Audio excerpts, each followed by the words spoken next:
propósito vamos a realizar hoy una cuestión de selectividad del bloque de ondas electromagnéticas, un caso particular que es cuando un haz de luz incide sobre un prisma óptico. Nos dice que el prisma óptico está inverso en el aire y tiene un índice de refracción de 1,5. Sabemos que el índice de refracción en el aire va a ser 1.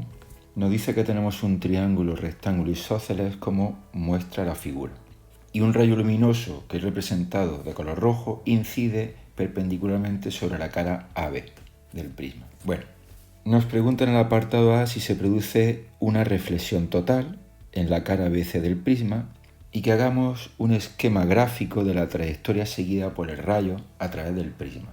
Bueno, pues lo primero que tenemos que hacer es plantear la marcha geométrica del rayo y una vez que la planteemos podremos ir contestando el apartado A y el apartado B. Vamos a hacer una pequeña puntualización. Consideramos un triángulo isósceles aquel que tiene dos lados iguales, en este caso sería AB respecto a C. Eso sería el típico triángulo isósceles y nosotros aquí en el ejercicio tenemos un caso especial de triángulo isósceles que es aquel que llamamos triángulo rectángulo, en el cual voy a tener dos ángulos de 45 grados y otro ángulo que va a ser este de 90. Bueno, vamos a proceder con la marcha geométrica del rayo para contestar la pregunta A. Nos dice que expliquemos si hay o no reflexión total, por lo tanto yo de principio, a la hora de plantear la marcha geométrica, no sé lo que va a suceder. Lo que sí sé es que este ángulo incide de forma perpendicular a la cara AB, por lo tanto no se desvía, y aquí, al incidir en la cara BC, tengo dos opciones. Si considero esta la normal del lado del triángulo BC, tengo dos opciones de partida. Una primera opción es que el rayo sufra una refracción y por lo tanto, como pasa de un medio mayor a uno menor, el rayo de luz se aleja de la normal tal que así. Sabemos que si no hubiese un medio de separación entre dos medios materiales, el rayo de luz no se desviaría y tendría esta dirección de propagación. Sin embargo, al encontrarse con esa superficie de separación, el haz de luz se aleja de la normal, describiendo este ángulo respecto a la normal. Esta sería mi opción A, hipotética. Otra opción es que sufra una reflexión total. Incidiría con este ángulo respecto a la normal y con el mismo ángulo saldría reflejado tal que así. Esta sería mi opción B. Por supuesto, este ángulo que voy a llamar alfa sería igual que este ángulo de aquí. Ya sabéis que en la reflexión total el ángulo de incidencia es igual que reflejado.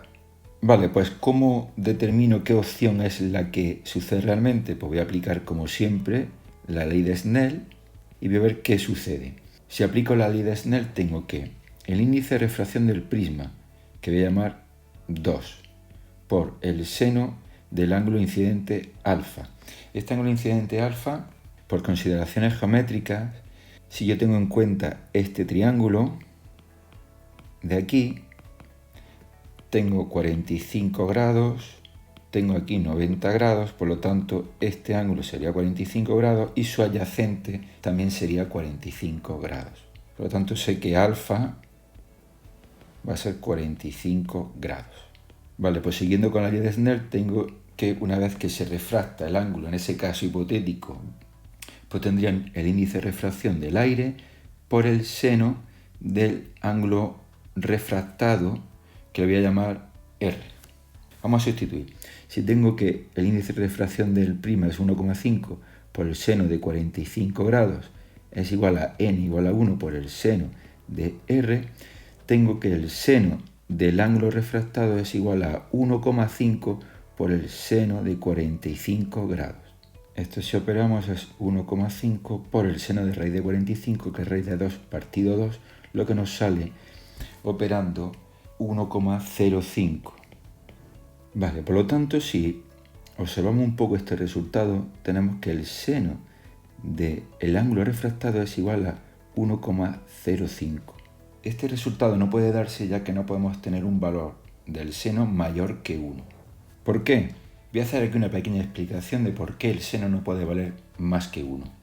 Si hago el estudio respecto a esta circunferencia, consideramos que R representa el radio y que siempre va a ser mayor o igual que I, que es el cateto opuesto de ese hipotético ángulo alfa. Es decir, mayor o igual, siempre que consideremos a I como valor absoluto. Por lo tanto, si divido el radio entre el cateto opuesto en valor absoluto, siempre voy a tener que va a ser menor o igual a 1. En ninguno de los cuadrantes de la circunferencia voy a tener que el cateto opuesto va a ser mayor que el radio. Como mucho será igual. Por lo tanto, si yo determino el seno de alfa, este va a ser igual a I partido R. Esa división en valor absoluto va a ser siempre menor o igual a 1. Por lo tanto, el resultado que he obtenido aquí arriba no es posible. Por lo tanto, matemáticamente he determinado que esta opción, la A, no es posible. Sería interesante poder determinar el ángulo de incidencia límite a partir del cual no se produce refracción cuando el rayo incide en la cara BC. Para eso sé que la condición para calcular el ángulo límite es que el refractado sea igual a 90 grados. Aplico de nuevo la ley de Esner para calcular el ángulo límite a partir del cual no se produce refracción. Entonces, n sub 2 por el seno del ángulo incidente límite, que es el que quiero calcular, es igual a n, el índice de refracción en el aire, por el seno del ángulo refractado máximo, que va a ser de 90 grados. Sustituyendo los datos, tengo que 1,5 por el seno del ángulo incidente límite es igual a el índice de refracción del aire por el seno de 90 grados.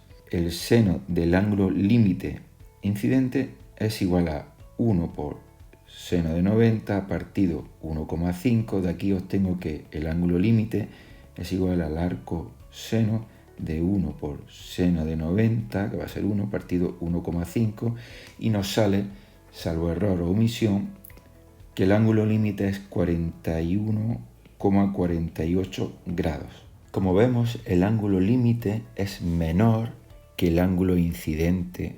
Al ser mayor el ángulo incidente que el límite, es otro aspecto por el que justificamos que el rayo incidente no sufre refracción, ya que para sufrir refracción solamente sufrirán refracción aquellos ángulos que sean menores de 41,48 grados.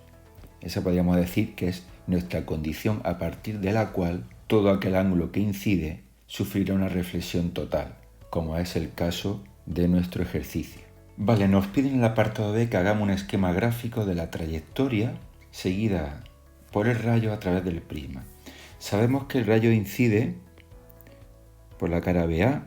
Justamente al llegar a la cara BC, si consideramos la normal, hemos justificado matemáticamente que el rayo de luz sufre una reflexión total y por lo tanto emerge con el mismo ángulo que con el que incide, que hemos justificado geométricamente que era 45. Os lo recuerdo, sabíamos que este ángulo era 45, este 90 grados, por lo tanto este 45 y su adyacente, que es este, 45. Emerge respecto a la normal con el mismo ángulo 45. ¿Y qué sucede? Pues que según la propagación se va a encontrar con la cara AC y como incide de forma perpendicular, saldrá sin desviarse tal que así.